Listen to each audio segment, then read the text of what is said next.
you wanna bet that I can get you back inside your head before the summer ends and spread a little love.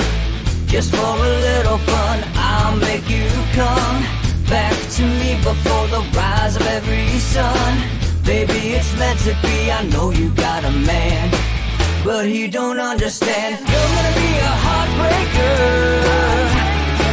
you're such a love taker. So just suck me in and you can toss me like a cigarette, 'cause I just wanna be a bad habit, yeah.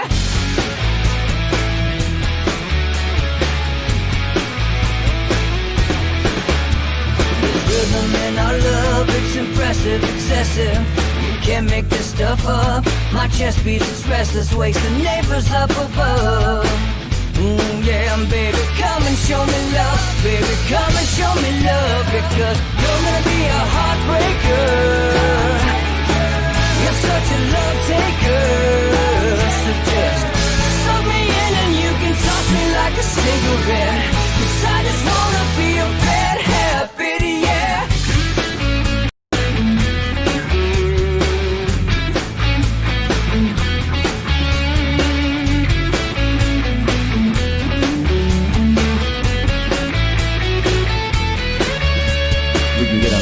Take a one-way ride, steal us away to find a place we can hide. It wouldn't take much to disappear overnight, just to give into the need and leave it all behind. 'Cause I know that you know that I know that you want me. You told me, now show me, come blow me away. 'Cause I know that you know that I know that you want me. You told me, now show me, come blow me away. You're gonna be a heartbreaker, you're such a love taker. So just suck me in and you can toss me like a cigarette, 'cause I just wanna be a bad habit, yeah. You're gonna be a heartbreaker, you're such a love taker. So just suck me in and you can toss me like a cigarette, 'cause I just wanna be a bad habit, yeah. Suck me in and you can toss me like a cigarette, 'cause I just wanna be a bad habit, yeah.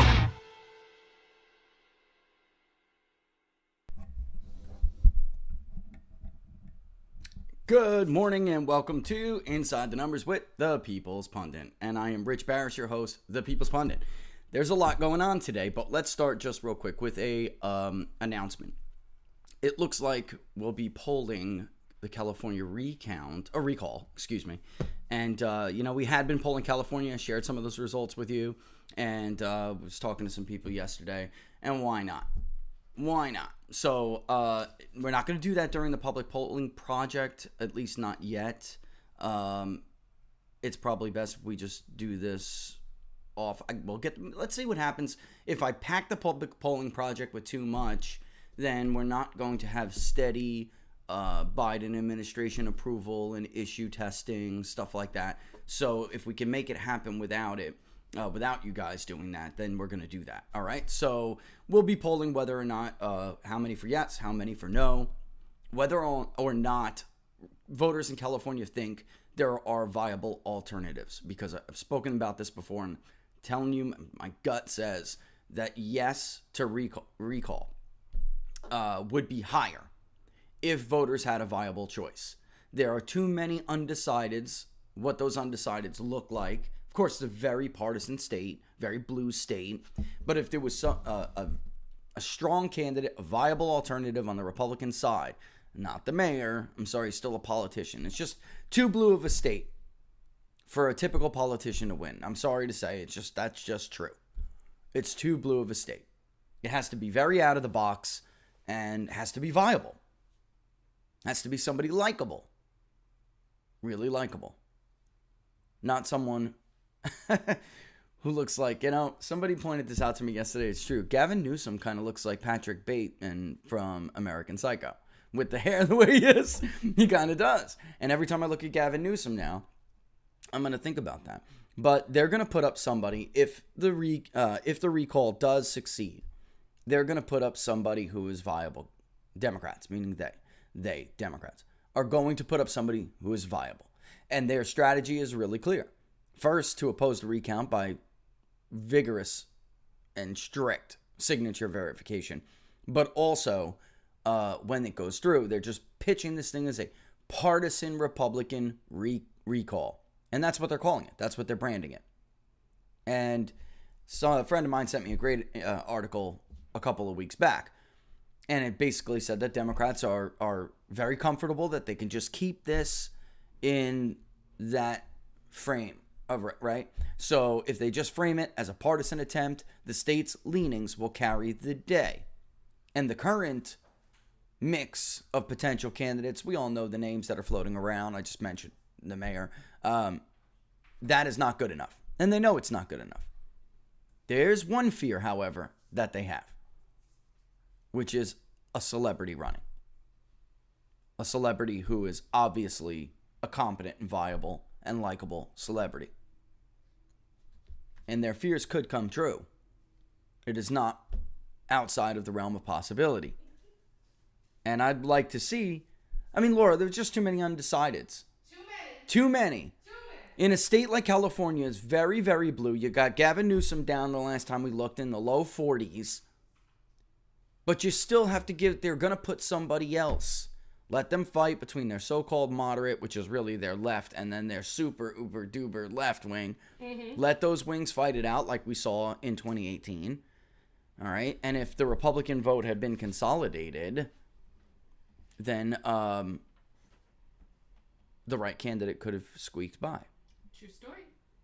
And all this candidate needs to do is about 4 to 5 points better than Donald Trump. That because there's going to be a crowd there. They're going to fight. The Democrat, they're going to fight.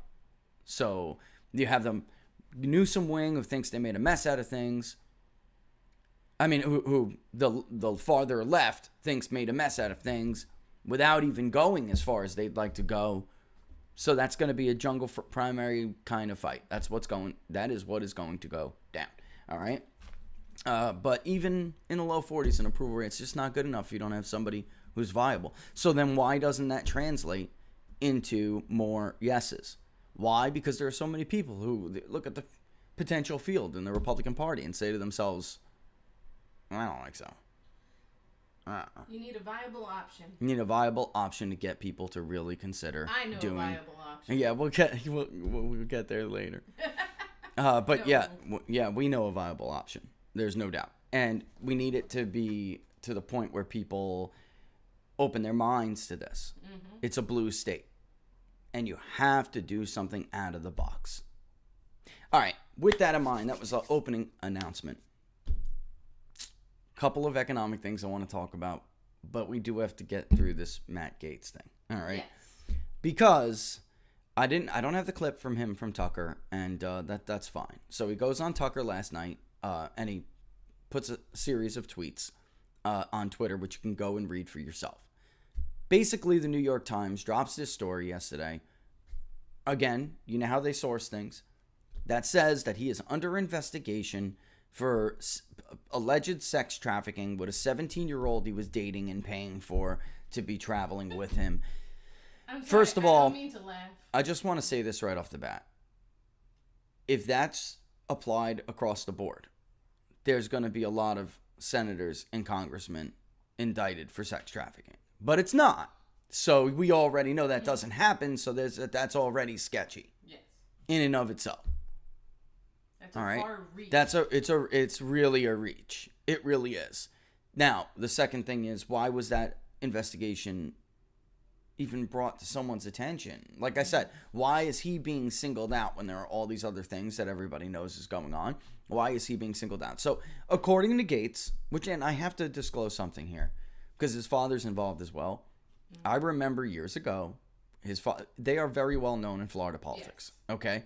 And this is a man, okay, who worked to get kids adopted easier in the state of Florida with more viable parental options to make it easier on the state, knowing the background of the individual, which it means by state employees, right. People who have had background vetting. Yes. People who have had, yes. Vetting. So that already cut that out and made it more financially feasible for families who wanted to adopt but didn't think they could afford adopting. He made it more fun. I mean, this is the kind of person we're talking about here. So it's hard to swallow, right? So anyway, so they say they were contacted by a man, which he named on Tucker, okay? They were contacted by a man who basically, he called it an organized, what were his exact words? Hold on. That his family has been the victims of an organized, and I'm going to get it and accept, an organized extortion, right?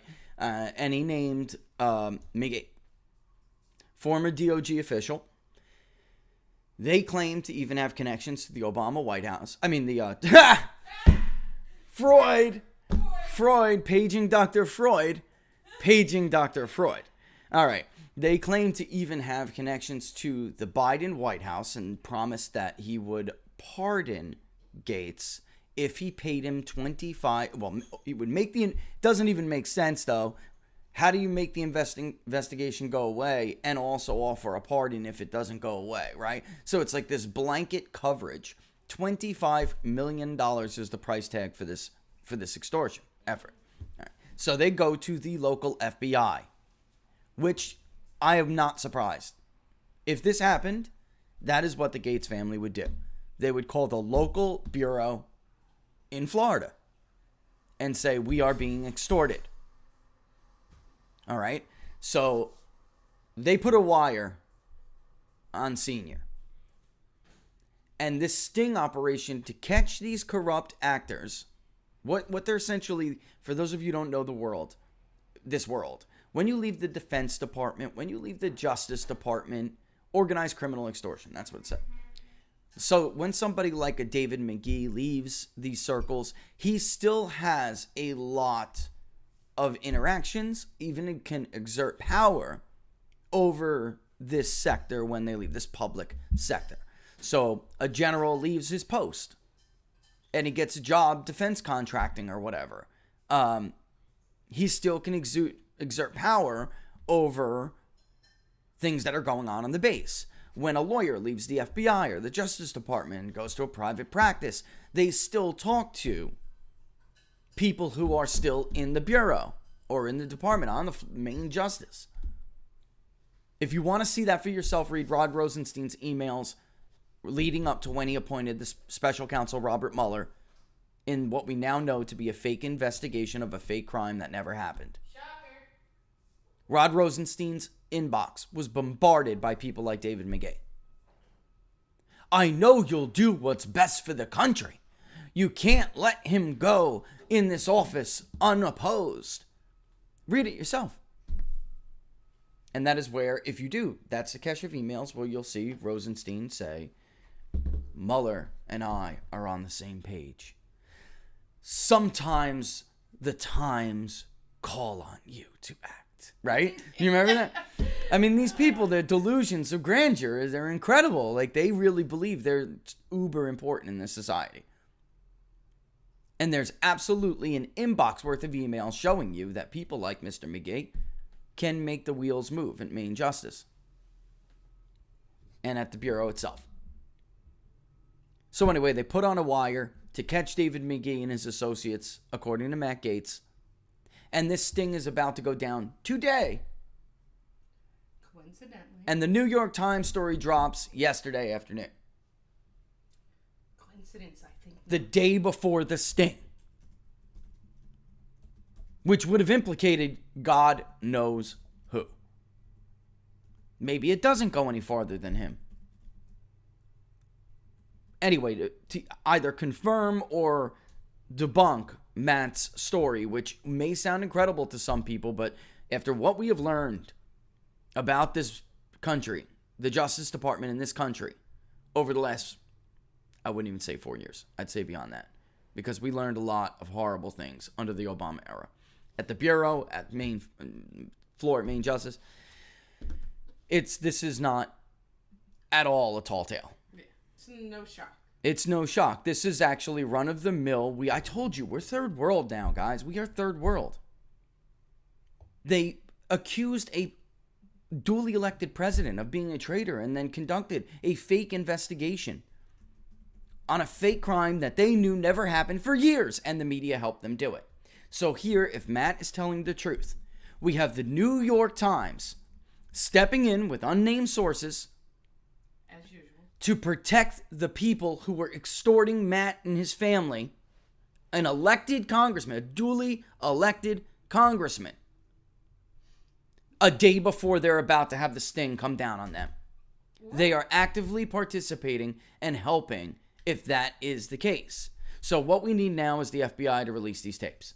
You cannot hold on to this. Oh, it's an ongoing investigation. You can't do that when a man has been accused. And he says, by the way, this 17-year-old doesn't exist. Mm-hmm. A man has been accused of sex trafficking. Do we know that definition of sex trafficking? It's in the federal statute. You want to look it up? Yeah, I'm about to get it. Yeah, try to look it up. That's a Just that's so a we good can question have a because this full- is really something. What they're saying is it was just a girl he was dating. She was 17, but he was paying for her to travel with him, which is obviously state through state commerce. So they're calling it trafficking. Yeah, that's really... It's really something else. And in any event, the FBI cannot hide behind the this is an ongoing investigation nonsense anymore. The victim in the investigation not only said it's okay and gave his consent, but called on them to do it. Right there. That's the that's we would have to see this federal statute itself. Okay, I got you. Yeah, because that really it's an illegally trafficking for the practice of sexual acts. I mean, so but you have to see in the federal code. I guess what they're saying, him paying for it is enabling it financially, right? So he's backing it financially, just like other sex traffickers pay for them to be moved. Okay. That's the punishment. Let's go up. Whoever knowingly, this is section A-1, whoever knowingly in or affecting interstate or foreign commerce or within the special maritime and territorial jurisdiction of the United States recruits, entices, harbors, transports, provides, obtains, advertises, maintains, patronizes, or solicits by any means a person or benefits financially or by receiving anything of value from participating in a venture which is engaged in an act described in violation of paragraph 1, which I just read, knowing or except where the act constituting the violation of paragraph 1 is advertising in reckless disregard of the fact that means of force, threats of force, fraud, coercion, described in subsection E2, which I can read, or any combination of such means will be used to cause the person to engage in a commercial sex act or that nor that the person has not attained the age of 18 years and will be caused to engage in a commercial sex act shall be punished as provided in subsection B. So yeah, federal statute's 18, right? So, but however, that is not a consensual relationship, what they're describing there. Exactly. So let's say it is even a 17-year-old. That still doesn't really hold water. I'm not a lawyer. We should have Robert on. Maybe I'll call Robert and see if he wants to pop on a little bit. I don't know what he's doing today. But I don't know how you, unless they are claiming they have evidence of him, forcing her to engage in these acts. It doesn't. It smells like, to me. BS. It really does. The bottom line is, if his story is true, then the New York Times, once again, aided corrupt state actors and their friends in the private sector to commit crimes. This is what the media does in this country now, so I really don't have a hard time believing this. I would like to, don't get me wrong, I would like to hear the tapes. Yeah, of course. If they have Senior on the other end with McGee talking about being extorted, that'd be beautiful. Oh. and even them acknowledging that this never happened, this is bad. Mm-hmm. This is really bad. This is police state stuff. It's this police state stuff. But I'm saying, what happened to knowing your accusers? I mean, every person who was accused of such acts have the right. Yeah, at a trial. But what's happening here is that they're just what they looks like happened here to me personally. You want my personal opinion? They started a political prosecution again with really rather tenuous evidence. So maybe Matt's with an 18-year-old or a 17-year-old, and they think, well, we could do this and twist it. Even though I could name 5 senators right now, all right, who like young women, all right, or young girl, not young girls, because I don't want to make it out like it's prepubescent. Yeah. But the line between 17 and 18 is blurred and has been for many, many years. All right, I am just saying it sounds like they started a political prosecution, and then had their friend Mr. McGee go contact Matt and say, "We'll make this go away for $25 million," and then it serves 2 purposes. You get rich, and so do your corrupt friends at the Bureau. Mm-hmm. You get rich, and you remove Matt Gaetz from the national discourse. Because he's effective. Very effective. Very effective. All right, so Leader McCarthy was asked whether or not he would remove Matt Gaetz from the Judiciary Committee, which is important, guys. He's on the House Judiciary Committee. You understand? That handles and covers their world, their bureaucracies. And that's to get their rid of a Gaetz, from that off the Judiciary Committee happens to help them quite a bit. And McCarthy said, if it's true, we would remove him, but I haven't had a chance to talk to Matt, and right now Matt is saying it is false. We don't have enough information. The New York Times is not a reliable source to take at their word. That's a pretty good answer. However, the real answer is, if it's true, we'll remove Matt Gaetz from the Judiciary Committee when Nancy Pelosi removes Eric Swalwell from the Intelligence Committee because he's compromised by the Chinese. That's the right answer, Kevin. That is the right answer. Eric is still on that committee. When everybody knows he was sleeping with a Chinese spy who compromised him. Then he goes on to be the mouthpiece for a fake disinformation act of war. What they did to you, the American public, is an act of war. That disinformation campaign things like that are used on regimes we want to topple. He was the mouthpiece for it. Who did that help? Certainly didn't help Vladimir Putin. It certainly didn't help Donald Trump. It helped Beijing. It helped China. That's who benefited from the Russia collusion hoax. I want to read something. So bear with me. It's 12:24. If I do it without stopping a whole lot, we should be able to catch up on the little 30-second here. Okay? 30-minute segment. It's important to be honest about what today's media actually are. Molly Hemingway, The Federalist. This is fantastic. I'm going to read this like in full. They are Democrat propagandists and should be treated as such. The great comedian Chris Farley, loved Chris Farley, had a reoccurring Saturday Night Live sketch in which he nervously and incompetently interviewed celebrities. Quote, "Remember when you were with the Beatles? That was awesome," he asked Paul McCartney in 1993. That was horrible. After fidgeting for a suitably awkward amount of time. Quote, "Yeah, it was," replied McCartney, who played it straight. That happened for real last Thursday, but without any self-awareness or comedy, when the entire White House press corps either effusively praised or more than gently handled President Joe Biden for the duration of his first press conference. Biden had his own struggles in the slow and painful press conference. It was horrible.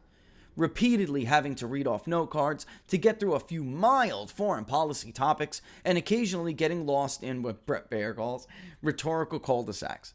Right? As Fox News' Brett Baer kindly put it. And he's actually said that a few times. But it's completely true. But he goes down these roads and never comes back. Like he just keeps going around in a circle and like, Joe, what the hell were you talking about again? He forgets. He doesn't know. But somehow it was the media performance that stood out as particularly cringe-inducing. And this is what we talked about on the show after the press conference was over. You know, you're going to believe your lying eyes, right? You saw it. I saw it. We all saw it. It was an attempt to act his way through a rigged press conference, and he couldn't even do that. because his current condition is so bad. That's so sad. And what happened is what I told you was going to happen. The media immediately went off into the Twilight Zone and an alternate reality. Oh my God, that was so impressive. Oh, but when everybody could see for themselves. The perception of, quote, the perception of you that got you elected as a moral, decent man is the reason why a lot of immigrants are coming to this country and entrusting you with unaccompanied minors. PBS's Yamich Alcindor, the second reporter to be called on, asserted Farley style. Comedian J.P. Sears joked in a sketch offering constructive notes for, quote, the people running Biden, unquote, that Alcindor sounded like she was worshiping a dictator and suggested that reporters go ahead and leave the over-the-top compliments out of their questions. Well, we're beyond that now, though. We're beyond pointing it out. We're beyond the kind gestures to tell them how to better do their job so they can keep in some modicum of integrity intact. We're way beyond that now. And I think that's really the point of Molly's article. Yes. It's important now to just outwardly say what they are. They're not going to take your suggestions. They're not going to be shamed by your cartoons. They don't give a damn. They hid nursing home deaths from you before the election on purpose. They lied to you about Russia collusion, Maggie at the New York Times, on purpose. If I knew at that time that dossier was bought and paid for by Clinton and the DNC, so did Maggie Haberman. You think she's really mad at Adam Schiff, who she pretended was not her source? That is an act. Anyway, Alcindor's posture toward the inhabitant of the White House has not always been that of a very supportive fan. Her questions of President Donald Trump were always hostile and never failed to accept Democrat narratives, no matter how false those narratives were, to include the Russia hoax. I remember blistering back and forth with her and Sarah Huckabee Sanders. Do you remember, guys? Mm-hmm. And Sarah going, this is a fake story. Do you understand? You are covering a fake story. I love Sarah. At this press conference, nobody so much as muttered quietly about her sycophancy. In fact, two more reporters riffed off her preposterous assertion. Quote, how far are you willing to go to achieve those promises that you made to the American people? What? That's from the Associated Press, Zeke Miller. Because I remember debates with the complete opposite coming out of Joe Biden's mouth. This is not the presidency that the media and Joe Biden's campaign, he himself, said would be if he was elected. Where is moderate Joe? This is the most radical left-wing presidency we have seen in our lifetime. Period. In our American history. Obama is a freaking moderate compared to this guy. Or not. He's nothing. Compared to the people who are running him. He's a nothing. He's an empty suit. He's a dementia case. Mm-hmm. Getting run around in circles. This is why actually they wanted him. He's dumb. He's always been dumb. He's always been a dumb pushover who will whore himself to the highest bidder. That is who Joe Biden has been for 4 decades. Decent man. Get the hell out of here. Is it decent to let the credit cards use predatory lending practices against the American people? For money? For money? He's been their guy forever. That's a decent man. That's what a decent man does. A decent man doesn't acknowledge his grandchild who was conceived out of wedlock. Why? Because his son's an embarrassment to him and he doesn't want any more further embarrassment? That's your grandchild, Joe. Kidding me. A decent man raises 2 men, 2 brothers, one of whom dies from cancer on his deathbed and the other one sleeps with his wife. And doesn't stop. You better not call me decent if my sons do that kind of crap to each other. I did something very, very wrong. Anyway, Zeke Miller also heads the White House Correspondents Association. pressuring Biden to help the media and other Democrat activists to end the Senate filibuster. That's what they're doing when they're not writing propaganda. Miller views his job accurately as an adjunct of the Biden White House, heading up its media division as opposed to something independent from the Democratic Party. You know what, Molly? Bravo. Really, bravo. Alcindor wasn't sure Miller made his lobbying for that major Democratic policy goal clear enough, so she spelled it out for Biden as if he were a remedial student. But he is a remedial. He's less than remedial, in fact. Always was, and lied about it in his first 2 runs for president, which disqualified him as a viable presidential candidate with any integrity whatsoever. The last 2 generations in this country disqualified Joe Biden. His character was insufficient to be president.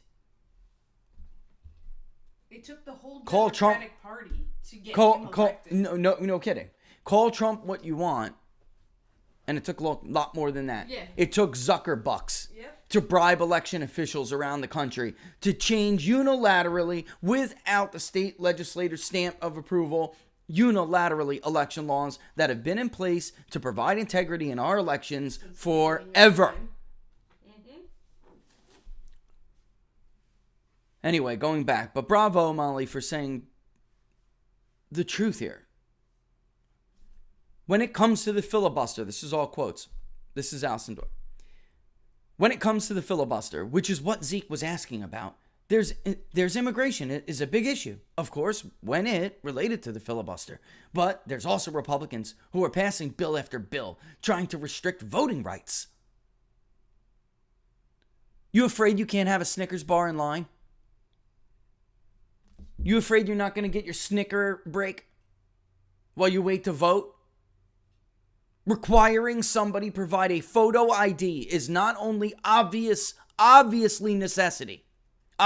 a necessity, but it is supported by the vast majority of voters across the political spectrum.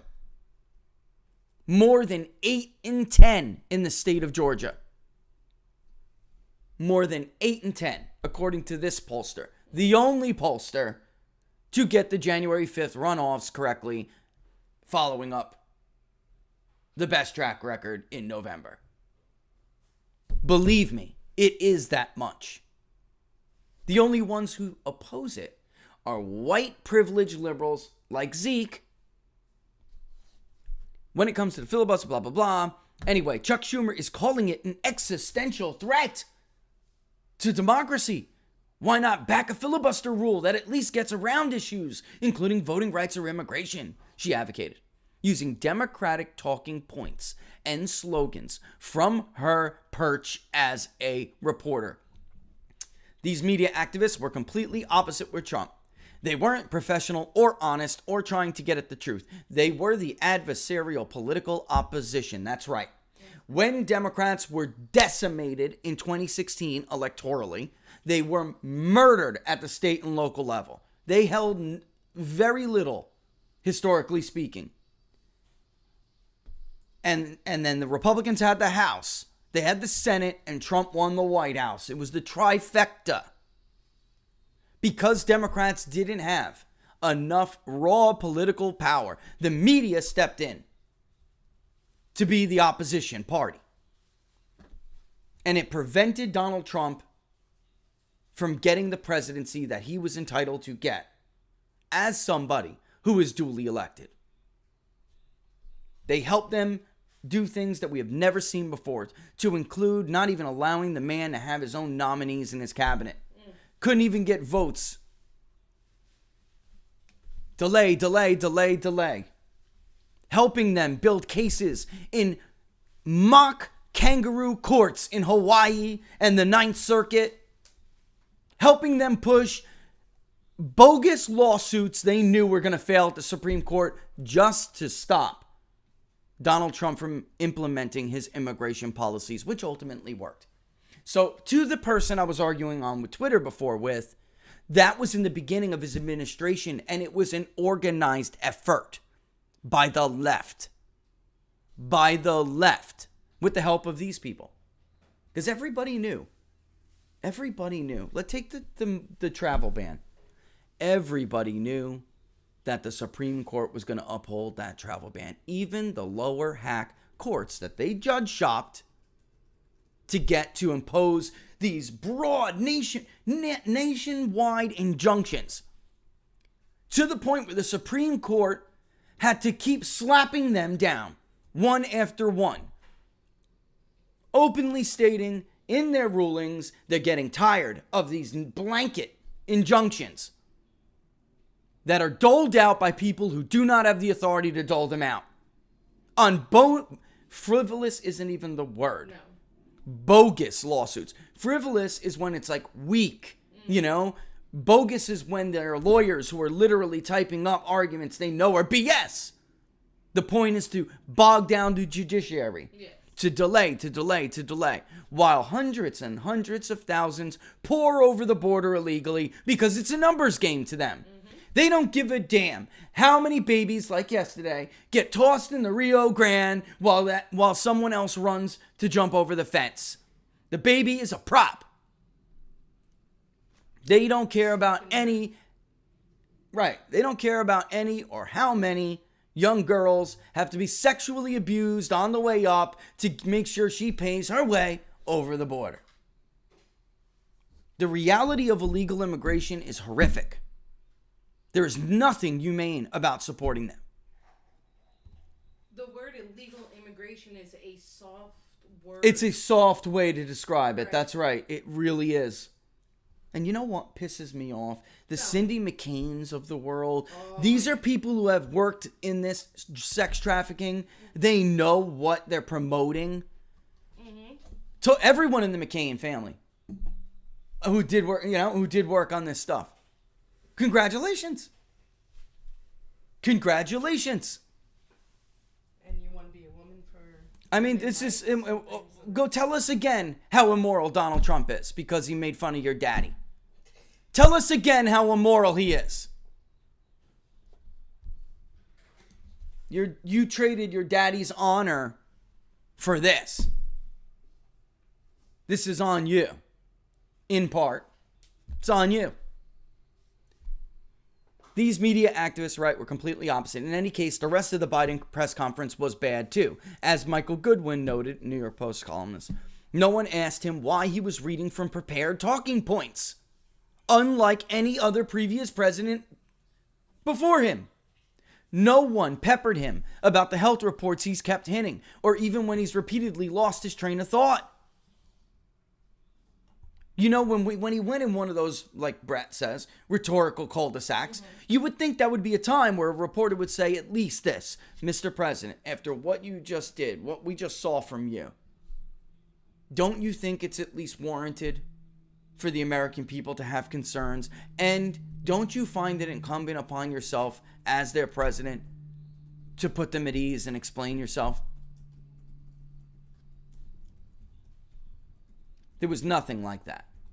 They seemed to think nothing he proposed was radical enough.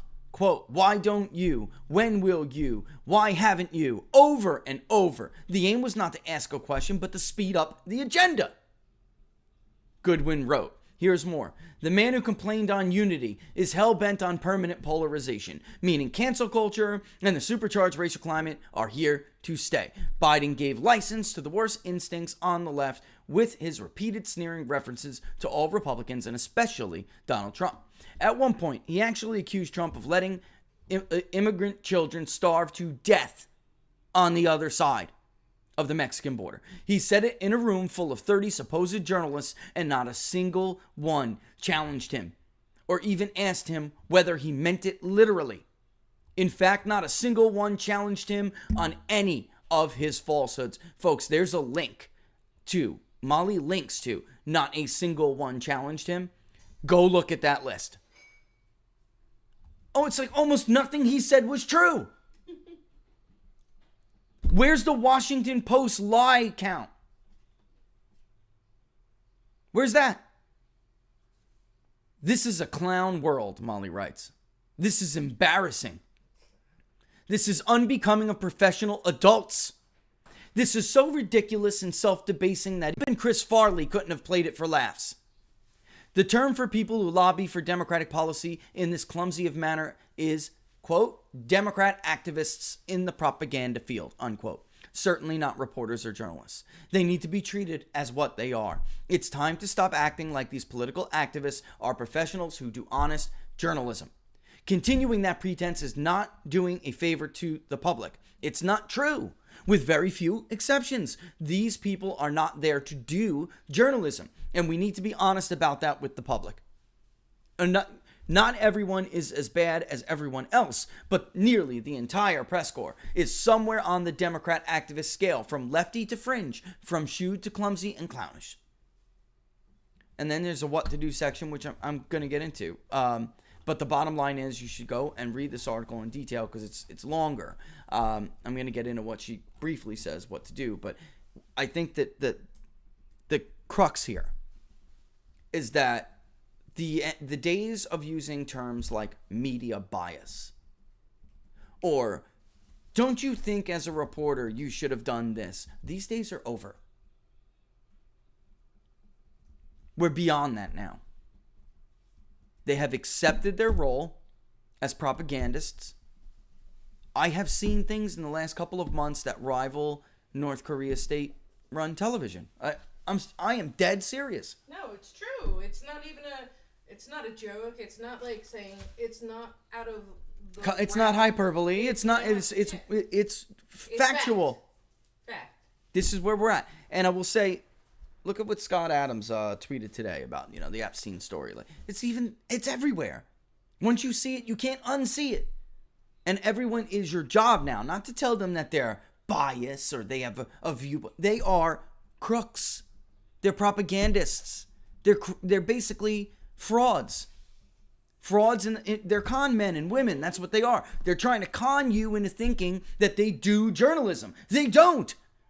That's not their point, as even the New York Times admitted in their own brief in court in New York. We routinely put opinion in with hard journalism. That's all right as journalists. And the judge said, no. The case you are referring to, which bears your name, was not opinion or smear. Citing lower ethical standards in this industry as reasons for why they should no longer have these protections. What happened to accountability? You remember there is none anymore. Used to be shamed. There is none. It's right. And not only penalized, but you would be shamed and you would never be seen on television again. Yep. And then you'd be on done. top of it, the insult to injury is that they don't care about it. No, they don't give a damn. They don't. The whole point of the press was for keeping the people I'm going to take informed. a sip of this. And now here we are. Yeah, their job is to police the halls of power. Here, I just figure eight it so people can hear you better. Their job is to police the halls of power, no matter what party is there, no matter what party controls it. And I mean more halls than one. Mm-hmm. Wall Street, corporations in general, big business, big government, you name it. Their job is not to take Dr. Fauci's word for everything. No. Their job is not to make it easier for vaccine companies to give people bad vaccines that they have no recourse when it makes them sick. That's not, oh, it's safe. By the way, here's your free Krispy Kreme. Take the shot. You're kidding me. Anyway, what to do? It's easy to complain about the obvious reality that our political media are completely corrupted and engage in propaganda, not journalism. But as they are the largest, most powerful, and least accountable political advocacy group in the country, Americans also need to do more than complain as the press harms the country. They need to be treated as what they are. For the love of all that's holy, stop calling them the mainstream media. Amen. Amen, Molly. I have been saying this for how long? Stop with that term.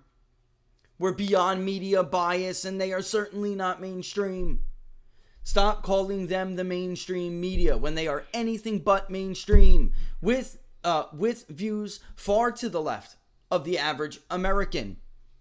And they're not media, but propagandists. and political activists. If you hear anybody else refer to the mainstream media, rhetorically slap that 1980s term right out of their mouth. True story. FSM, fake stream media. There we go. I mean, you want something? Stream, fake stream. Corrupt fake stream media. There you go. Average Americans need to stop reading and watching the corrupt corporate media. They should stop immediately. They should immediately stop subscribing to them. Stop advertising with them and stop paying attention to them. Reporters at these outlets quite obviously hate many Americans and the values they hold. It's time most Americans realize that and acted appropriately in response. This is so important. I tell you this all the time. I was over the moon when I read this earlier. As somebody like Molly finally is saying these things. They hate you. Mm-hmm. They hate your guts. We watched Jim Acosta basically fake a dangerous environment. Do you remember that? God. We watched him say, look at all these white hicks. But you remember, I posted get video. The camera on me while they're shouting at me. I'm going to act scared. Remember, I posted video in contradiction to his statement. Here's Jim 2 minutes before he said the crowd made him so afraid for his life. And it's all Donald Trump's fault. It was a complete front. Mm-hmm. He took a look at you the way many middle Americans, average Americans look. He thought you were stupid, ignorant, and that you would fall for it. And that you looked scary, so it would sell easy. We were standing right next to him while he concocted it. Mm-hmm. They hate your guts. And you need to understand that. Even you liberals, by the way, many of you liberals, if you're not a New York City metro area coffee drinker who has a subscription with the New York Times, pinky in the air, teas and crumpets, they hate you too. You just don't know it yet. You just think you agree with them. Mm-hmm. They can't stand you either. You just pay their way. Yeah. Mm-hmm. That's it. You're just the dumb idiot who doesn't realize they hate you and you keep giving them your money. And then they joke about it. And then they laugh about it. Behind your back. I'm going to take a sip of coffee real quick. Go for it. Good stuff. It's forced to engage with the work of these corrupt political actors. Americans should learn to identify the leftist talking points and assumptions in reporters' questions and develop a reflexive suspicion toward them. So, without fail. How many stories did not hold up to scrutiny under Donald Trump? Does anyone even have a count?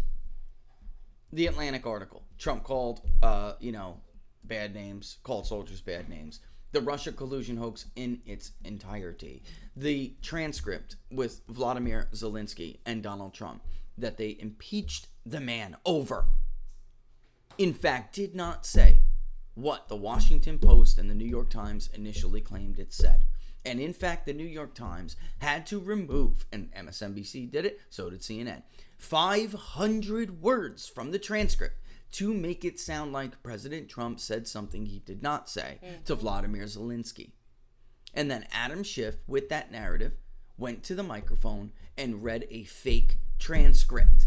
Do you understand? It's like time to understand what kind of world you live in right now. Go back, brush up on your classics. This is way worse than the allegory of the cave. Mm-hmm. Way worse. All right. Assume out of the gate that the narrative these leftist activists are pushing is not true. Like you should with the story about Matt Gaetz. I'm just telling you right now. No anonymous, unsourced story is going to make me even suspect that Matt Gaetz was involved in sex trafficking. You need proof of that. In fact, what it does to me, it's the opposite. It shows it's me that opposite. Matt Gaetz knows something that they knew don't want something. you to know. So therefore, they're trying to evict How him. high up was this scheme? Mm-hmm.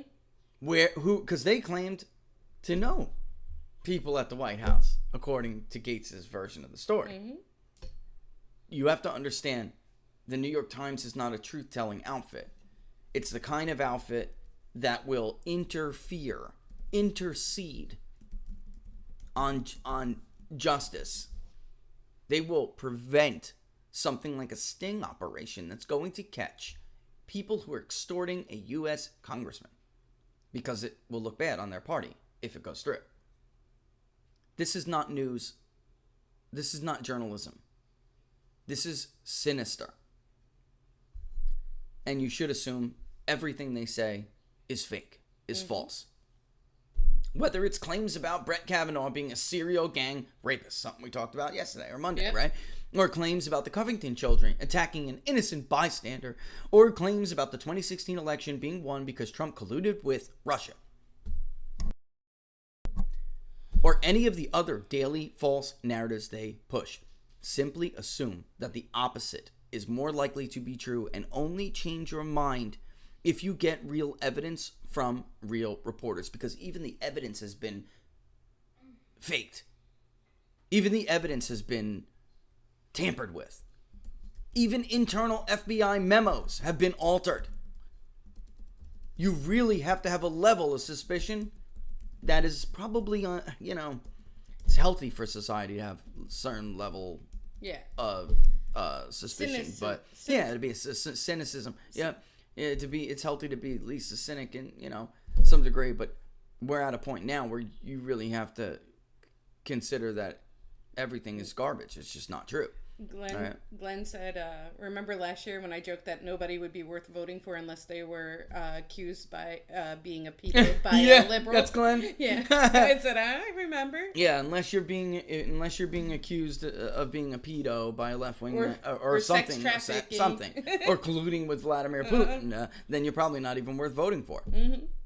Because otherwise, if you were the real deal, they would have targeted you by now with some fake political prosecution, which is what I smell right now. I'm just telling you all what I smell.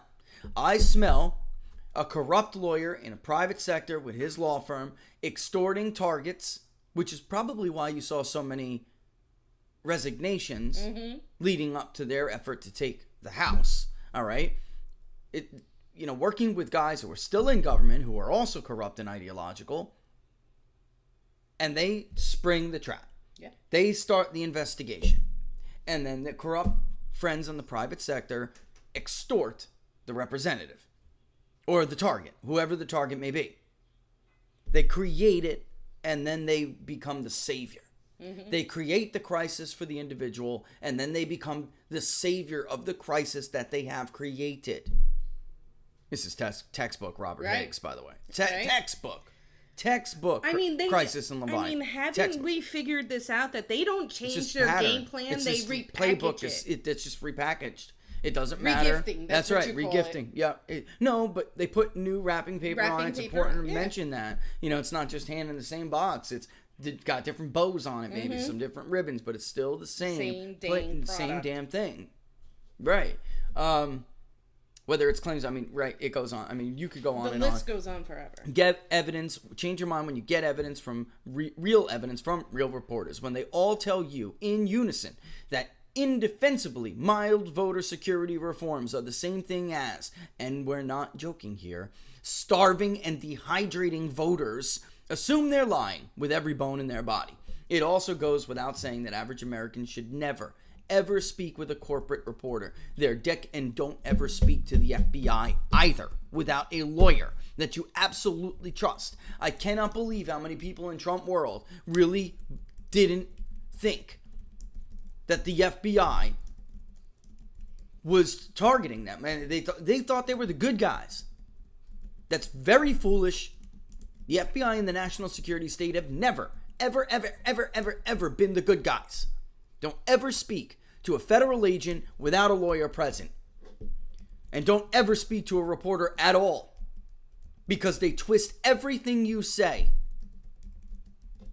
PolitiFact approached us pretending to want to help us in Michigan. And she was salivating, waiting for a mess up. When they couldn't dismiss the records that I gave in small samples, they ran a smear story. Because I wouldn't give them the whole data set. I said, no, why don't you prove your worth on this little set first? We'll see how and when you handle this professionally. She did not. Because the names were good.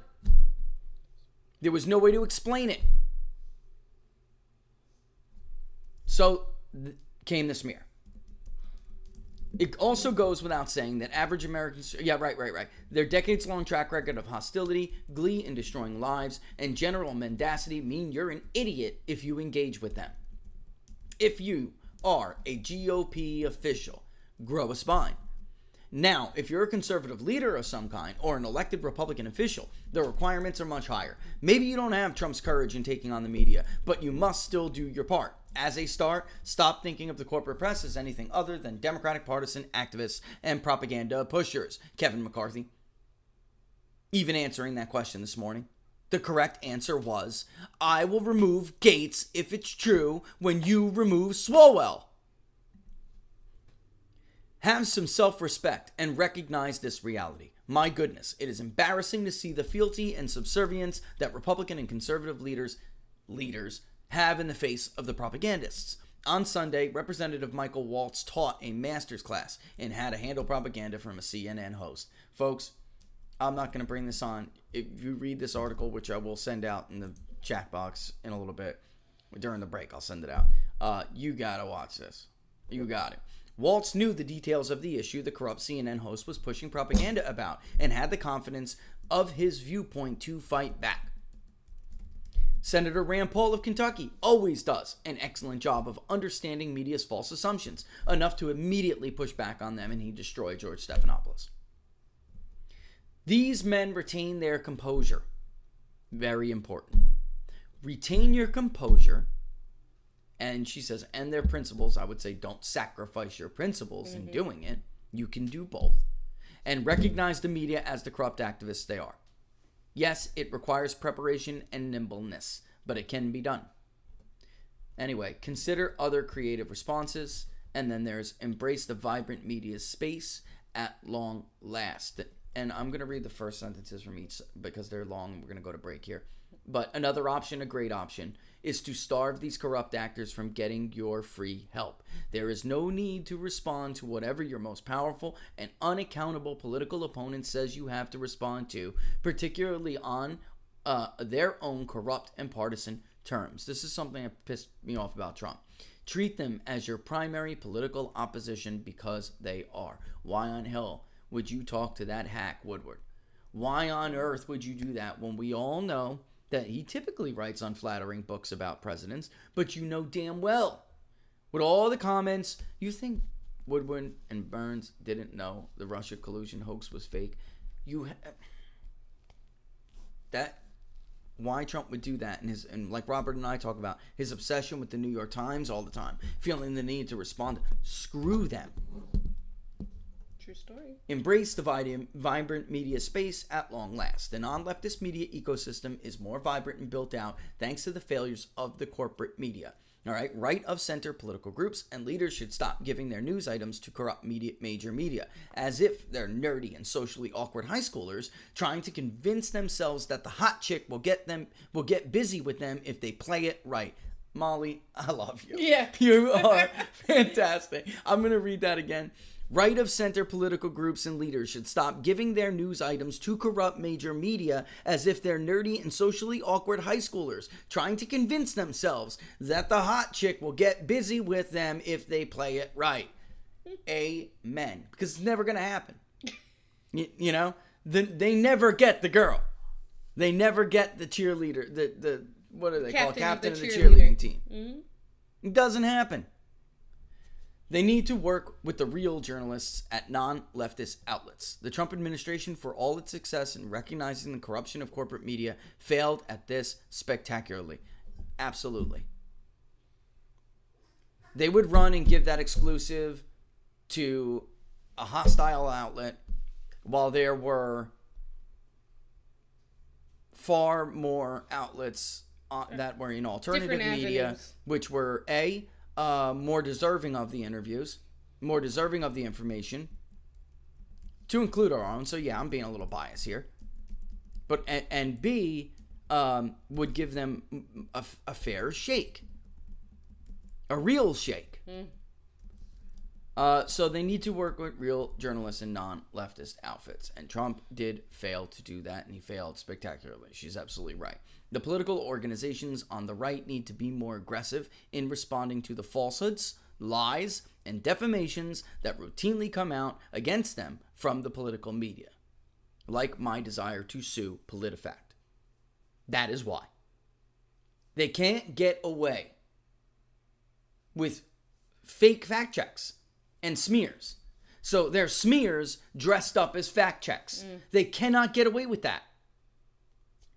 It's like false advertising. You can't sit there and say, you know, you're going to get this free, and then when they get there say, sorry, no. It's disgusting. Where is the GOP war room that recognizes its main opponent is the media, not the Democratic Party, that serves as the mere political arm of the media? That's it. That's something, if you don't understand that, that's profound. Because you really do need to understand this. This is why defeats at the ballot box are never good enough. They're not the opponent. They're mouthpieces. They're figureheads. They're nothing. You can buy them with a $5 hooker from Bangkok. They're not leaders. They're the tentacles. They are just the tentacles of the machine. Mm-hmm. That is a great way to put it. Mm-hmm. Little suckers. Sucking the lifeblood and the character out of everything they touch. Apart from the political concerns that the right half of the country should have with the corrupt media, this is a deadly serious situation for the future of the country itself.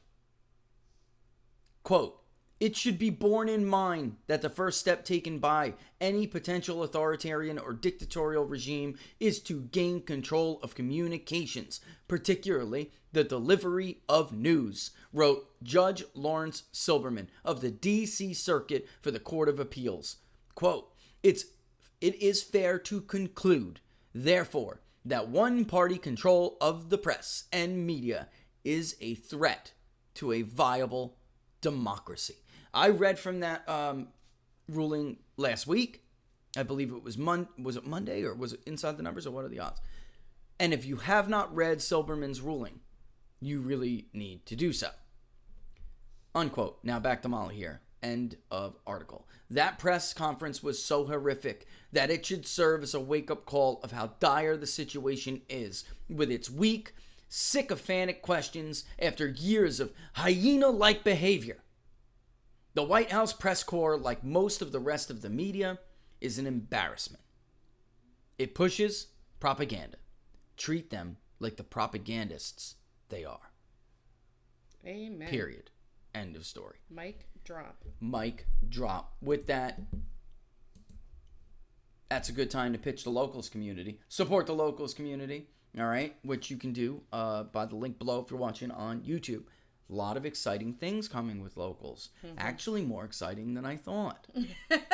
And I am, when they are done and ready, I am only going to be on locals, I think. I really do. I see no need for Twitter. I'll migrate when they're done. I will migrate almost as much. I mean, I'll leave it there, but I'm not going to help these people.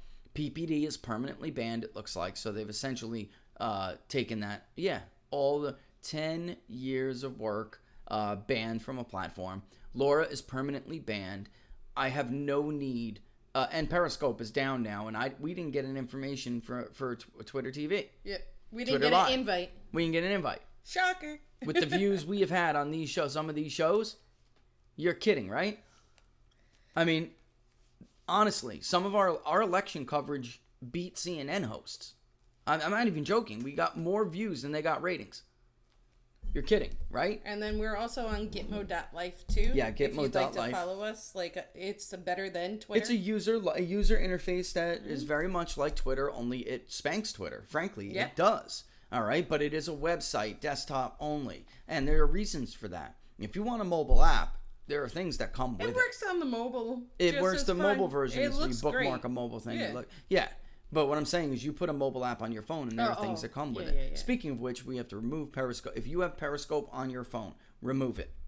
Because it's a hackable thing. Yes. When a program or application is deprecated, meaning it no longer exists, all right, there are security concerns that follow with the apps that remain, okay, on your phone. Basically, they're holes. All right? They're holes. A lot of saving information and things that are used called nonces. They're exposed. They can go into it, but bottom line is, once Periscope is deprecated, it's got to go off your phone, and that is today, right? That is today. So take it off. All right. So with that, I don't know if I didn't check, but I don't know if it just went out to Twitter. I don't know if it automatically did it. I was talking to Patrick earlier, and he said it showed up for like a couple seconds and poof, disappeared. Yeah, I'm not surprised. I'm not shocked by it. I'm not surprised at all. Which means we could probably go back to better quality for the video, because Periscope was the one throwing the errors. Yeah. And we had to stream to restream to branch it out. Well, now it's just Facebook Live and YouTube. That'd be nice. And then I won't have to deal with those syncing. Oh, we're going to do Rumble too, by the way. Oh, yes, Rumble. We're going to do Rumble. They got back to me. There's no way to migrate our stuff. I am not uploading 100 and something episodes on Rumble. I'll do it little by little. I won't. Well, just going to be honest. We all know you won't. Yeah, I won't. But I love you guys more. And very soon, that's not true. Very soon, the audio will be stripped from the episodes, but you will have to get the playlist from locals. There won't be an iTunes podcast. I know a lot of people asked about audio, and a lot of people asked on locals. So I want to make that a thing for locals. I'm just not going to strip all the audio from past episodes and make sure that they have, podcast sitemaps and stuff. So I think we'll probably have a Podbean, maybe, but even still, that blocks people. That's why we didn't move ahead with that. But you can upload them very easily to locals. The desktop version allows you already to see archives.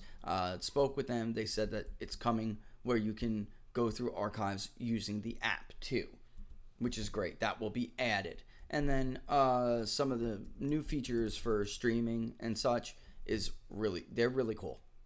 And I only got the okay to talk about the fact there will be a live stream on locals. But there was other stuff that they made me aware of that I really didn't even think of. And it's really neat, especially for what we do. It's really cool. All right, with that, you know where to find us. And like the page, People's Pundit Daily on YouTube, which we're basically going to turn into People's Pundit TV.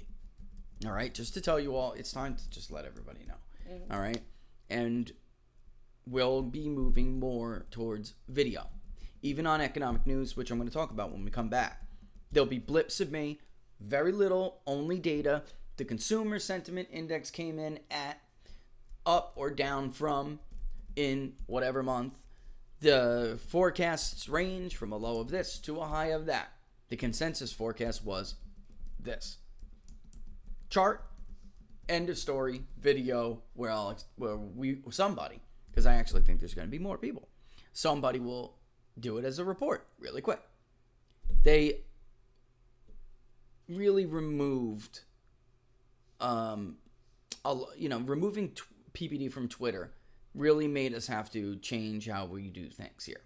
All right, so we're gonna move it to basically what is People's Pundit TV. All right, and it's gonna be cool. It's gonna be real cool. I'm loving it. I'm loving the look and the feel, and it was all Laura's idea. I have to be honest here. It was Laura's idea because I'm like looking at what we're gonna. Laura was right. I'm looking at what we're gonna do with the site because Google News is just, we were one of their better partners before the 2016 election. Never been fact checked. Never had a story removed. Actually was given the fact check markup. Was approved for that, and then it's just they got hostile out of nowhere. And I knew it was. I mean, and Project Veritas, they confirmed it when they had that whistleblower come out. And we were in that document dump. So we were one of those people that they targeted. And it just went from one day having all of this traffic from Google News to not. And they were trying to press us out, right? That's what it's all about. Money. It's about the ability to choke out your revenue streams. And if you make the mistake of relying on them for your revenue streams, especially your primary revenue streams, they'll win. They'll beat you. We do not, and never did. Because part of my little tinfoil hat wearing side of Rich, I knew this was coming. especially if Trump was going to win in 16, which I knew he was going to do. And I knew once that happened, they would conclude that they can no longer allow a free flow of information, which is the crux of the argument by Judge Silberman, which I told you to read in Molly's article. All right, so with that, it's already 12 after 1. We'll come back. We'll talk a little bit about economic news and a couple of things with probably about polling. And then Laura, I see you over there. I'll get I don't know. I think there was something you wanted to bring up or ask. I don't know. Either way, subscribe if you like this video. Subscribe on YouTube right now to the People's Pundit Daily YouTube channel. Hit that notification bell. That will let you know when we're going to go live. And if you like the video, hit the thumbs up. If you don't, hit the thumbs down. I'm a big boy. I can take it. Yes, all right, we'll be back after this quick break. Quick break.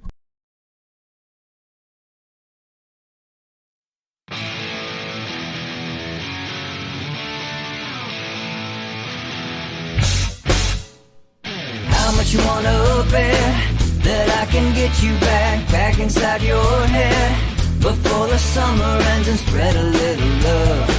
Just for a little fun, I'll make you come back to me before the rise of every sun. Baby, it's meant to be, I know you got a man, but he don't understand. You're gonna be a heartbreaker. You're such a love taker. So just suck me in and you can toss me like a cigarette. 'Cause I just wanna be a bad habit, yeah.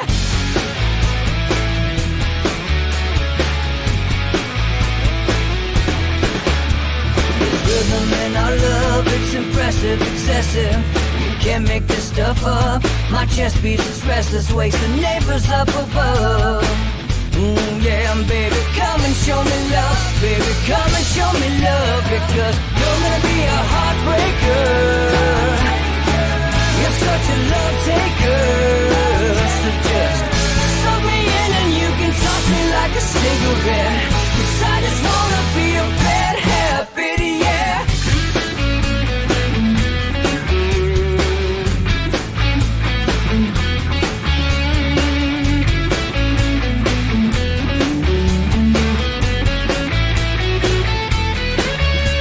We can get on a plane and take a one-way ride. Steal us away to find a place we can hide. It wouldn't take much to spear for a night. Just to give into the need and leave it all behind. 'Cause I know that you know that I know that you want me. You told me, now show me, come blow me away. 'Cause I know that you know that I know that you want me. You told me, now show me, come blow me away. You're gonna be a heartbreaker. You're such a love taker. So just suck me in and you can toss me like a cigarette. 'Cause I just wanna be a bad habit, yeah. You're gonna be a heartbreaker. You're such a love taker. So just suck me in and you can toss me like a cigarette. 'Cause I just wanna be a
I can't believe I got to do all that all over again. Operator, don't mute your mic. Here we go.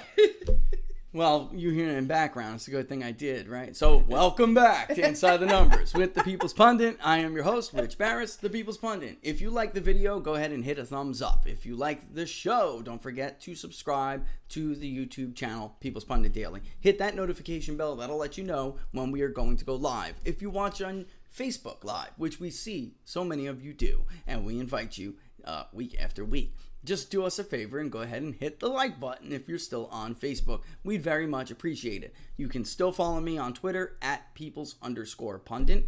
You can follow me on Gitmo Life. Get an account there if you like the Twitter experience at People's Pundit. And of course, if you are signed up for Locals tonight, if you're a paying member of the Locals community, tonight we will start kicking around the questionnaire and getting your input for California. The recall race in California. We're not doing this through the public polling project, so you don't have to support it to, get some input. This is separate from that. We want to keep that about Biden's approval rating and issue testing, and it's going to be a large survey, the first one, for the end of March, early April, and then we'll do late April, early May, because I don't want to exhaust the funds doing so many different things. I want to keep the public polling project, which is has been fully funded for this poll we're doing now. I want to keep that the source of your funding. All right, it would be nice to have it monthly. This way we don't miss a step here, miss a beat, because things are going to move rapidly. This administration, like Molly laid out, is going to have the full weight and support of the fake stream, corrupt media. All right, so we're going to need input as often as possible. Real, accurate input. All right, so you will start to see me poke around today on Locals saying, hey, look, we're going to ask this. What do you think? What would you like us to ask voters in California about? The goal of the survey, in my mind, as it stands right now, is a few things. Newsom's approval rating. Has it continued to fall? Where's he at? Second, whether or not yes is leading or no is leading in the recall effort. And then, thirdly, among other things, whether or not voters in California believe there is a viable Republican candidate. We all know the names that have been kicked around right now. We know Democrats are not afraid of these people. What they fear is a celebrity who is viable, running as a Republican, a likable celebrity who is viable. That is what they fear. There have been multiple myriad now at this point reports about it. And the recall effort is potentially one of many. LA Times article the other day said Californians have recall fever. That Newsom may just be the first victim. All right, so this is an important topic. They were ground zero for so much, California, for immigration, for illegal immigration. They were ground zero. For, I don't even want to use that word, loose election integrity rules. They were ground zero. For COVID lockdowns, they were ground zero. I mean, so over and over and over. This is a very important story. A very important election period. All right, and we have to start talking about the minutia of what goes into this recall effort. And I think people who are thinking about running need to understand this. You better have an organization because it's a uniparty in California. The Secretary of State has a lot of wiggle room with how they can impose some ridiculous standards on candidates. Okay, you declared on Friday, you need all your signatures by Monday. Go. I'm serious. This is some of the stuff they're weighing. They'll try. They really are weighing this. They'll try. I'm talking about hundreds of thousands of signatures you may need in 48 hours. All right? And the point of that is to keep out. To set it up. Yeah, set it up where it's against. The Republican machine is weak in California. The Democratic machine is not. So it's much, much easier for Democratic candidates to gather not just signatures. It's across the board. And if it's a jungle primary, it'll be packed with, various choices for Democrats. But they're afraid of fracturing the vote So they don't want 2 Republicans in the race. Republicans would do good to get behind one solid name and an out of the box name, and consolidate their vote against a fractured Democratic vote. We're talking 4 points, 5 points more than Trump got in California. Mm. In the right scenario, there could be a Republican governor. Yeah. For sure. And for those... And a good one. For those who quit on states, I would point to places like Alabama. Did Democrats look at Alabama and say, damn, it's just too red? Doug Jones can't win. Maybe Doug Jones couldn't win a re-election. But he did win in special circumstances. They didn't give up. They spent millions upon millions upon millions of dollars in Alabama. Hell, they even got their buddies at Facebook to run fake ads, just like the Russians supposedly did. Eye roll. Incredible. Just incredible. And that's I would add an addendum to Molly's work from the last segment. Not only should you automatically be like reflexively suspicious of the truth, you should immediately believe it's not true, unless you have real evidence to prove it. I would add that anything that they are accusing you of, or accusing others of, is what they are doing. Collusion. Laura was always right for years. Laura has said they're projectionists. And now even Tucker. I'm talking about way now back. Even Tucker has started to catch on to this and says it routinely. Mm-hmm. Way back. Anything they accuse you of, they are doing. Collusion. Who was really colluding with who? Right? The ads. Mm-hmm. The Facebook propaganda nonsense. Who really did that? That wasn't Republicans. That wasn't Trump. That wasn't Russians. That was them. The reason why their accusations are so pointed, almost believable is because they do it. They do it. That's physically. right. They know verbatim, word for word, what to say because they are actually doing what they're accusing you of. Folks, Donald Trump and the Postmaster General was supposed to be using the post office to rig the election, to steal the election. Who, in fact, was using the post office to their benefit to help rig the election for Joe Biden, right? Everything they say, everything we heard about Russia collusion, that was what they did in Ukraine. I mean, which is why Vladimir Zelensky was elected. This is another thing, I was listening to what Molly was writing, and go back to the impeachment.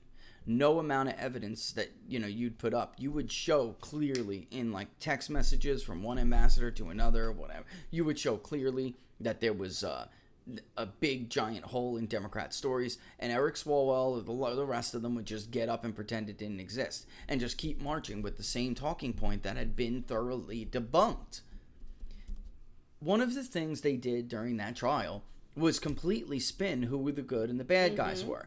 In Ukraine, a place like Ukraine, there aren't really good and bad guys. There are like bad and worse. All right? So the argument that Victor Shokin was corrupt, and that's why Joe Biden, basically, talk about a quid pro quo, basically said you're not getting your bill until you fire Victor Shokin. He called in that speech to the Council on Foreign Relations. He said, and then we got a good guy in there to do a good job. That's Yuri, who's even worse. Mm-hmm. So what Joe is admitting is that they had Victor Shokin fired, we're supposed to believe, because Victor Shokin was corrupt, and then replaced by somebody who Todd has spoken with personally multiple times, who really had no legal background, right? And then they turned on him. And they turned on him because the hero of their impeachment, Maria Yovanovitch, gave him a list of people to end prosecutions and investigations toward. And they were all Democrats and Democrat friends. She claimed that never happened. It was never a list. And he said, well, it wasn't a figure. Like, it wasn't a physical list. Yes. She told him. And the truth is, everyone that they heralded as like bunker busting fighters of corruption, they're the corrupt former allies of Petro Poroshenko. Mm-hmm. They backed his government, which were grossly corrupt, and that's why Vladimir Zelensky was elected in a landslide. Because Vladimir Zelensky promised to end that system, that corrupt system that Petro Poroshenko had left behind, which was backed by the United States. They think the U.S. Embassy in Kiev is constantly in violation of the Geneva, meddling in the internal affairs of others. There's even little jokes about how that embassy is like supposedly immune to Geneva because they're the most corrupt embassy. They are thought of as the most corrupt embassy in the entire region. And yet, these were the witnesses against Donald Trump. It was astounding. And it's hard to find a good guy in Ukraine. But there are bad guys, and then there are really bad guys. And Maria Yovanovitch, the Obama administration, and then Vice President Joe Biden were on team very bad guy. They wanted Poroshenko and his influence to continue. They would not have backed Vladimir Zelensky, and in fact did not. All right. It is 1:30. Let's take a look at some of the economic data, okay? Let me go ahead and pull some up here, because there is what I would say is good news this week. But I fear that it's artificial and it's fake. What do I mean by that?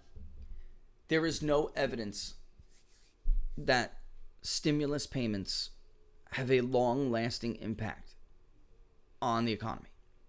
Not stimulus payments under Republicans, not stimulus payments under Democrats. This is not a partisan argument. The American Recovery and Reinvestment Act not only did not help the economy, but in the long run probably cost about 400 to 800,000, as estimated in studies we have reported on, private sector jobs. This will not help the economy either. It will provide a short-term injection, a Coke injection, like you sniffing a ball, and there will be a crash after the high. Artificial. ADP National Employment Report. We were expecting about 500,000 jobs. We got it. We got a little bit more, 517,000. Unfortunately, they're not really they're not jobs that put upward pressure on wages and wage growth. We're going to see wages and the wages and salaries component of personal income and outlays report. We're going to see gross distortions because when you remove large sectors and then add large sectors back, you're distorting the data that is month to month. All right, but you know what? I'll take 517,000 jobs. I would like to see a lot more like we saw under Donald Trump. That'd be beautiful. I'm talking about millions. When you realize the size and scope of the unemployed population in this country right now, it's okay, but it's not what we were hoping for. You know, we were really hoping for like sustained, unnatural high numbers of jobs being created. The fact of the matter is there are just too many pandemic assistance programs, and they're floating people. The stimulus went out and caused a artificial bump to consumer confidence. Sentiment didn't move up at all in March. In fact, it was 83.3 was the consensus. It was 83.0 the month prior, the final reading. It's 84.9. That's modest. I mean, that's modest. It's not good. It's back to the Obama era. That's what that is.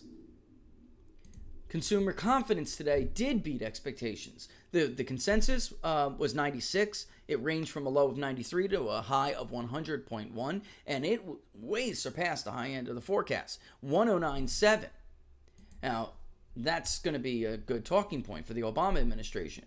But Laura, the fact of the matter is, tell me, we were already headed back up there to begin with. When Donald Trump was facing re-election, we were just under 102. We had crept all the way back up. It cratered when Joe Biden was elected. It did. The very next month, 96.1. The month after that, it's starting to look like Trump's legal efforts are not working. 87.1. 88.9 in January. February, 90.4. This is an artificial 20-point increase, roughly, because of the stimulus checks that went out. And it won't hold. And I'm hearing all of this commentary about how it's a vaccine, it's the vaccine. That is a load of crap. If it was the vaccine, we wouldn't have seen it rise all the way back to 102 just before the election. That point. That's bull crap. It surged 25 points under Trump his last month. That's bull crap. And by the way, what was it really under Donald Trump? Normally? Okay. Let's go back. Barack Obama, 90 in November 2016. Or I'm sorry, October 2016.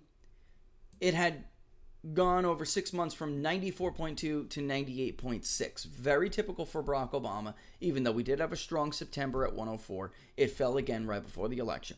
Donald Trump wins the election. And that month, it goes up to 107.1. It goes the following month, 113.7. Donald Trump is inaugurated, and this SOB goes to 125.6. Why? If you remember the first couple of months of his administration, what did he do? He had everybody come to the White House. Manufacturers, right? Everybody in the business world, the CEO of Dow Chemical, and comes out and he says to the reporters, this is going to be the best jobs president since the founding fathers. What happened that month? 125.6. And that's where generally it hit all-time highs under Donald Trump, 130s. It would, routinely go back into 130s. 135.7 right before the pandemic. All right. Actually, the pandemic, let's look, December of 2019, it was 126.5. January, 131.6. February, 130.7. And then that March, we start talking about the pandemic. And it falls from 118.8 in March to 86.9 the next month in April. But it didn't matter, Laura, because you can clearly see from the freaking line that it was going back up. I have a question with this one. Yep, hit me. It's Neil would like to know, as and when the economy starts to right itself, does Rich see a stagnation in wages due to the amount of choice because of a large amount of out-of-work people? Yeah, I do, because you really need a tight, that's a great question. You need a tight labor market, a truly tight one, not a fake one, a truly tight one. 200,000 jobless claim number or lower, right? 300 is the threshold for a weak labor market, all right? So 300,000 weekly jobless claims is a weak labor market. Under Donald Trump, we saw lows constantly, 50, 60-year lows. And that showed you that the data we saw monthly from the Bureau of Labor Statistics was actually right. It wasn't a methodological gimmick. Labor force participation was rising while unemployment was falling, all right?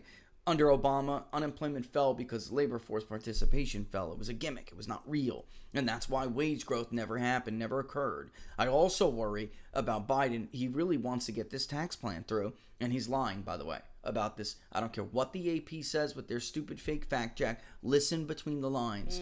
They are going to tax, just like Obama lied when he said he wasn't going to tax working Americans. He was a liar, too. He hit working middle-class Americans with the biggest middle-class tax hike in history. They just do it different ways. How do you know? Pete Buttigieg said so. He said so. They're going to hit you with transportation taxes.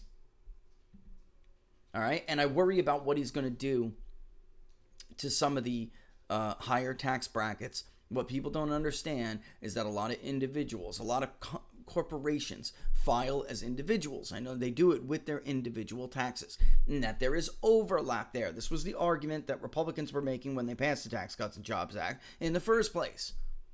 And we may have been modest. The plan that Biden released will and we have made our estimate may be modest, it will kill wage growth by at least 33%. It will. Where are we coming up with this number now? 60, almost 60. When we first reported on this, it was like 50 plus years of data on wage growth from left-wing bureaucracies, by the way. The World Bank, the OECD, the Paris-based left-wing OECD. I mean, we weren't exactly taking source data from the Heritage Foundation or something. These are left-wing international organizations. And it shows very clearly there is a Goldilocks zone. Joe Biden is outside the Goldilocks zone. And what I mean by that is there is a point where you can lower taxes too low and it reduces revenue to the Treasury. And it doesn't really give you any more wage growth. Like the benefits, they just don't compound anymore. But there is just as there is a way to tax people too much, and you're not going. It doesn't work like the CBO says. You're not going to add all that revenue to the Treasury. People are just going to engage in tax avoidance behavior and lower activity, economic activity. So you will never get that money. But there is a point where you can tax them too low. Trump was a little bit higher than I would have liked to see, the Tax Cuts and Jobs Act. He was close. But it was close, right? And it was in the zone. It's still in the Goldilocks zone. Joe Biden is a few points out of the Goldilocks zone for some of these income brackets. And with that will come less economic activity. And with that will come lower wage growth. And that's just the truth. That's just the truth. It's just a sad fact. And when all of this fake stimulus, this artificial stimulus, once all of those start to wear down, then what we're going to see, sadly, is the personal income and outlays report is going to show it. It's going to show these wild fluctuations as it is now. And then you're going to see what really is happening, which is we damaged our goods producing sector very badly, which Trump had done so much to rebuild. We damaged that very badly, particularly the state of Pennsylvania, the state of Texas, the state of West Virginia, these areas that voted for Donald Trump, even Michigan. Remember the manufacturing story we did in Michigan? But Gretchen, the metro manufacturing sector areas in Michigan, she damaged very badly with her draconian lockdown policies. I mean, you cannot turn supply lines on and off like that. You just can't do it. And now we hurt the housing market. This is part of this. Everything trickles. Does anybody been to a Lowe's lately? See the price of lumber? Yeah. Now you know why builders scaled back. We were about to have a housing boom, and we stuck our own foot in our own. Good job. Thank you, baby. It's expensive, is my point. Wood, lumber has gone through the roof in a very short period of time. All right. Let me tell you, my garden box that I'm making was very expensive. Yeah. And it was supposed to be the cheap route. Well, better route, but you got to do it yourself. But it's healthy. cheaper. Yeah, and it's healthy. We don't like planning and anything artificial. I am so happy. Laura's getting a green thumb. I was always the green thumb.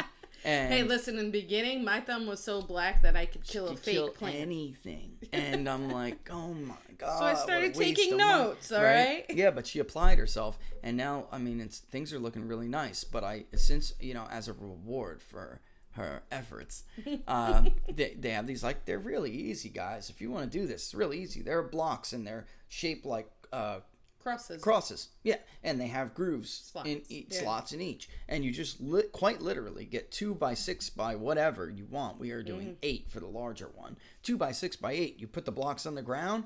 You could make it 1 high, 2 high, 3 high. It depends how many you want to using as an extension, and you could just keep adding shorter little boxes everywhere and make your own designs. It's really easy. I'm excited because my produce is going to be growing soon, and then I'm also going to have We're preppers, peeps. Yeah. We're preppers. I'm also going to have a medicinal garden, which is like for fevers and things like aches and pains and whatnot. Little flowers that I've been researching that help alongside with it. I don't need to spend $6 for rosemary in a bottle. Nope. I'm going to make my own rosemary. Amen. My roast will be roasted with my own rosemary. I got my own basil out in the back for my tomato sauce. I don't need their basil. Yeah, first Sorry, of all, I love it. it's enjoying. I mean, I really enjoy it. It's like, it's, mental, it's like downtime. Well, like the Bible says, keeping your hands busy. Yep. You keeps got to the keep devil away. Yeah, idle hands do the devil's work, And, all right, with that, it is 1:42. There was something else. Oh, yeah, and that's why we're seeing some of these, like, large distortions with the manufacturing districts, okay? Which, I just want to say this real quick. Yeah. The regional surveys do appear to be taking off, even though there's no activity output. There's no, so we get these regional surveys from the Fed, but we also get the Federal Reserve Bank of the United States. We get industrial production, and we're just not seeing numbers like that to correlate. What it is that people are trying to play catch up. So they're bouncing back. You have to understand, guys, this is supposed to be the time of year where the economy starts to take off again.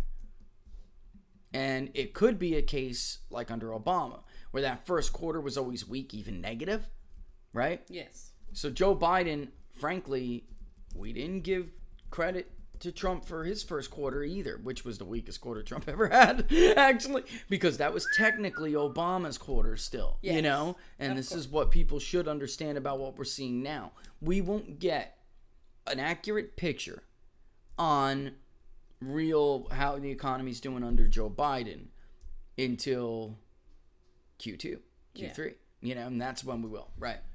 I just don't understand how people don't get that. Like, when Bill Clinton's booming economy, he gained that booming economy from Reagan economics. Right. So I just, people forget. It's not the person who's in office. Those are the laws that were written before. So whatever good that Biden is reaping is from Donald Trump's presidency. Reagan's investments into defense, which later led to the internet and the various aspects of the tech boom, and Reagan's scaling back of regulations, which to Bill Clinton, I do give Bill Clinton credit, though, because he didn't regulate. He was not a rabid liberal. Yeah. He said, you know what? Under George Herbert Walker Bush, he made the mistake of increasing taxes. And then what do we see? 7%, 7%, unemployment. Yes. And basically, it was going to be temporary because it was a response. In truth, by the time the election had happened, we were already out of that recession. Bill Clinton inherited a growth cycle again. Yes. He did. And without a third party, by the way. I think it's pretty clear that Herbert Walker Bush would have defeated Bill Clinton if it wasn't a third party. And Bill Clinton never received a majority of the vote. He wasn't even viewed to be popular until he left office or was leaving office. An economy helped him quite a bit, but the man won with 40+%. That's it. 42, I think, the first time. It was, Ross Perot killed Herbert Walker Bush. However, you can make the case, why do I have to be out? Why don't you get out? Yeah. We've heard your name for years. Preach it. Why don't you let Ross Perot run against Bill Clinton instead of you? Why does it have to be you? Why am I the spoiler? I wanted Perot to did know very if you well wanted for to someone. talk about that interview that we watched. I'm not going to say the full thing. Can you write it down? Ay, Dios mío. Can you write it down? Oh, yes. Okay. Thank This you. is important. Thank you. You're welcome. With 14 minutes left and counting. And actually, it's going to be a little bit early because I have a 2 o'clock call. And we had an issue today, a tech issue. And our old thing let us schedule 10 minutes before. If it was 10 minutes before, whatever, get it out. This thing is killing us. I'm like, all right, 11 o'clock. And it's like, oh, please leave an hour or so. I'm like, what? Why? It's not the same. This is why it would be kind of great. The only thing is that you would lose your live chat with everything that's easy. But I don't know. We'll figure it out. That's why I need locals to get everything going here, because they solve all our problems. No, I know. Oh, okay. All right, I'm just telling people, what happened. So it is important to note, and it's even been in the ticker if you've been watching the show for almost 2 hours now.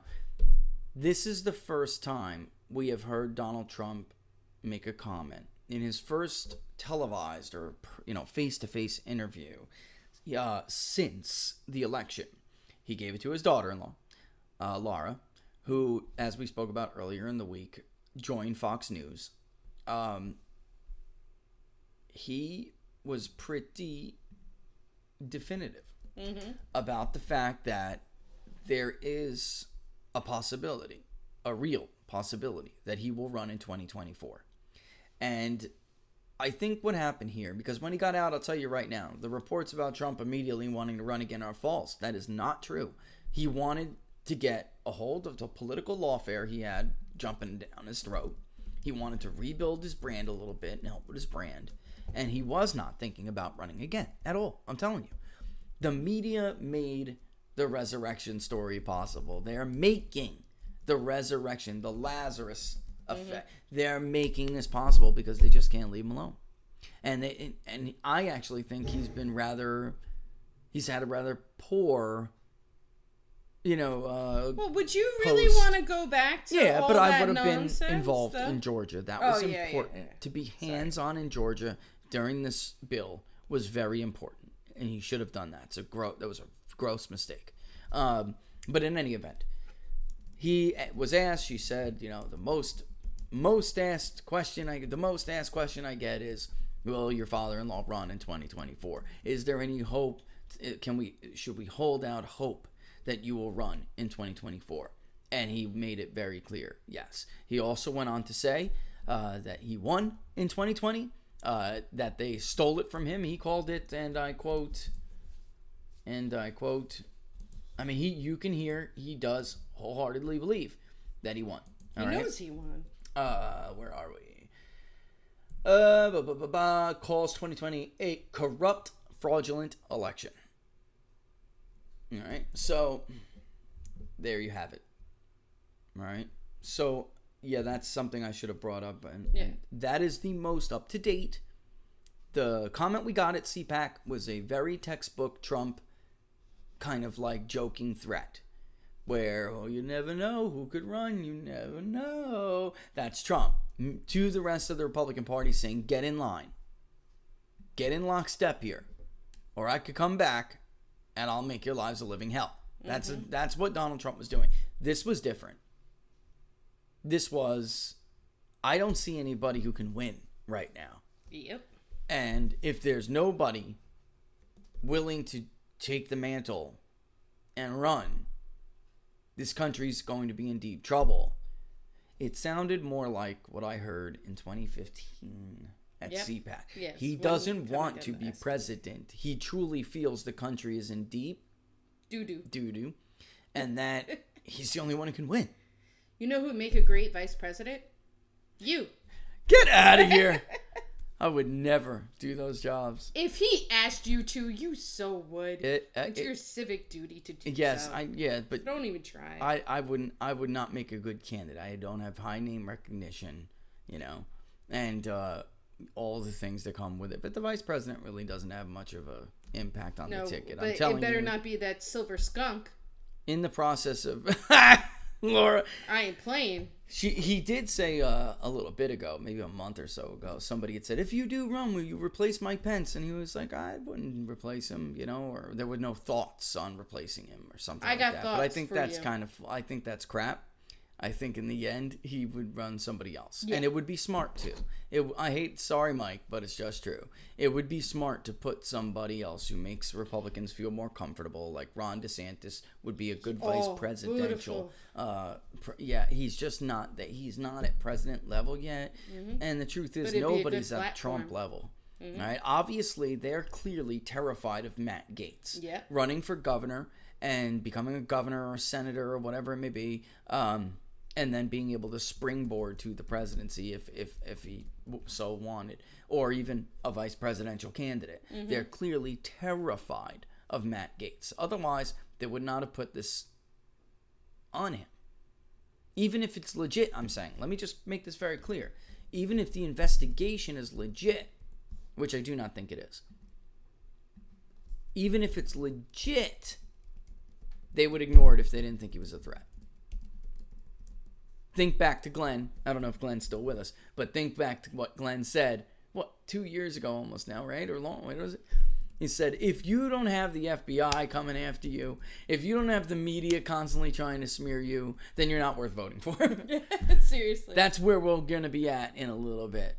And Glenn, you and I were right about how this was going to shake out. All those debates years ago, 2 years ago, 3 years ago, you and I were right. It was much, much more dire than the rest of them thought. True story. They didn't seem to understand the importance, the implication that they were faking and investing.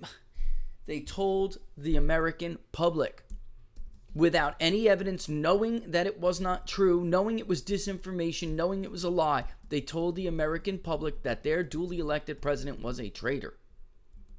A traitor. There was never any. Once they crossed that line, once they went from using government power to sabotage the candidacy, then presidency of a major party candidate, or any party candidate for that matter. Once they crossed that threshold, we went to third world. Like, for real. For rizzle. Somebody actually said on Twitter, don't insult the third world. Not even the third world has some puppet dementia president. This is fourth world. I laughed, but we may need another classification. Yeah.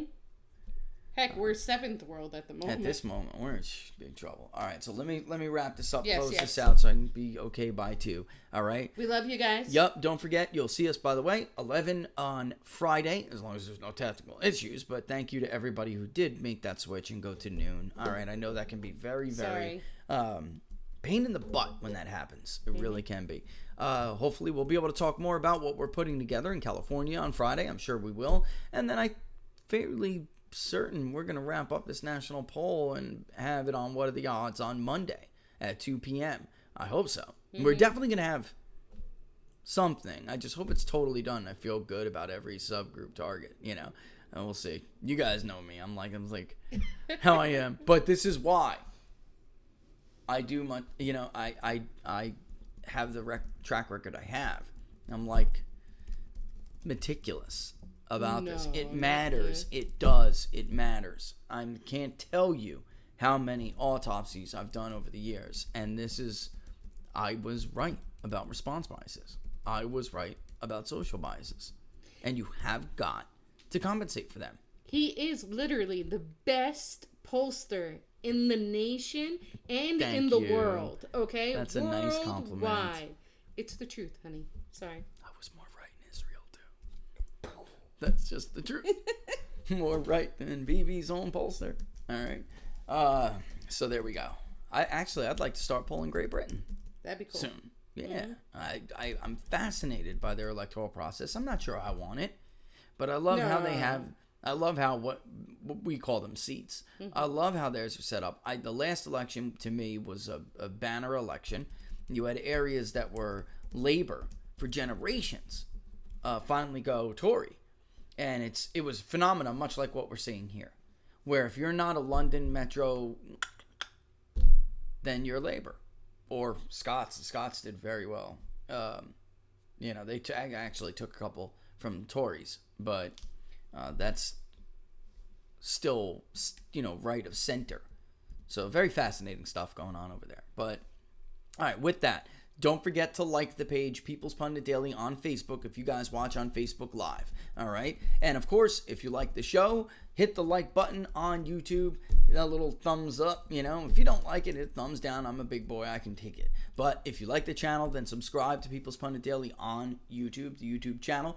Hit that notification bell, and that will let you know when we are going to go live. You can still follow me on Twitter at peoples_pundit. And, of course, on Locals, you can join the Locals community, the People's Pundit Locals community on locals.com. So it's peoplespundit.locals.com. And for those on Locals, tonight we are going to be starting California. We're going to ask for your input. And as of now, of course, we're going to do recall, yes versus no. The viability of other candidates, and we're going to be looking at Newsom's approval rating. So we'll get your opinion on what else once we have this 2 o'clock call to get the basic structure. we'll kick it to you for your input. That's what you get for joining the locals community, at least as of now. That will become more a force dominant. To be reckoned with. Yeah, more dominant where we will be. We like locals a lot. Yes. And we want to kind of shift everything there. What's up? What do you got there? Speaking of the word structured, unstructured. It's at 5:30. Eric Hunley will have guest Chase Hughes from the Behavior Panel, along with Rich. I'm probably gonna butcher his name. Guzzi, one of the top hypnotists in the world. It will be about mind control. This is going to be fast. PM. 5:30 p.m. Eastern Standard Time. Thursday. Unstructured with Eric Hunley on Thursday. This is going to be because we won't have it to be able to Yeah. tell people That's tomorrow. This is going to be a fascinating show. The behavior panels are always I think they're my favorite. Yeah, they are. I really do. It's just check it out. Humans are interesting just by Yep. nature. Like And we're unique. Going back to the article we read off of Molly, this is what we have to do. Don't give these people your free attention. Don't give them what they want. Your money, your attention, your readership, your whatever. There are plenty of other people with great, solid information. Don't give it to them. Amen. All right, and we're gonna start. Like Laura just did, we're going to start doing that more often. Okay, you know what? There's a great show on tonight. If you're around, check it out. Because you have to support independent creators and people who are in a very dark time trying to keep the free flow of information alive. Whether Eric knows it or not, what he's in essence with these guests is showing you how to spot the liar. Yeah. How to see deception in your face. Yeah.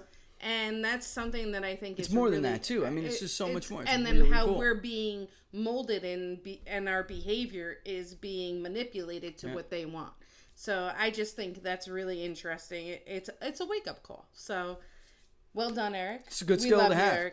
It's a good skill to have. Great show. Check it out. And with that, I'm going to kick rocks. All right, we'll see you on Friday, 11 a.m. Eastern Standard Time, as long as nothing happens. All right, as always. And we'll have Dawn on Friday for a little bit to talk about the show. That'll be fun. All right, and with that, I'm going to roll. Locals community, keep an eye out for tonight, all right? All the best, folks. Thanks for watching. See you soon. Whoop, whoop.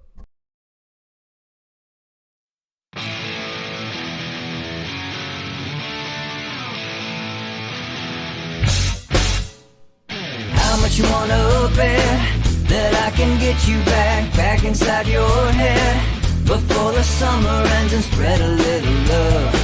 Just for a little fun, I'll make you come back to me before the rise of every sun.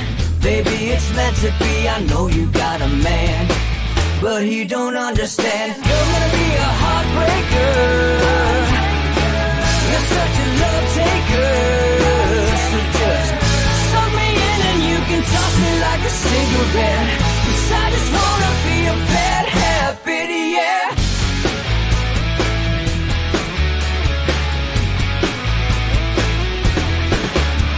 There's rhythm in our love, it's impressive, excessive. You can't make this stuff up. My chest beats, it's restless, wakes the neighbors up above. Yeah, baby, come and show me love. Baby, come and show me love. Because you're gonna be a heartbreaker. You're such a love taker. So just suck me in and you can toss me like a cigarette. 'Cause I just wanna be a bad habit, yeah.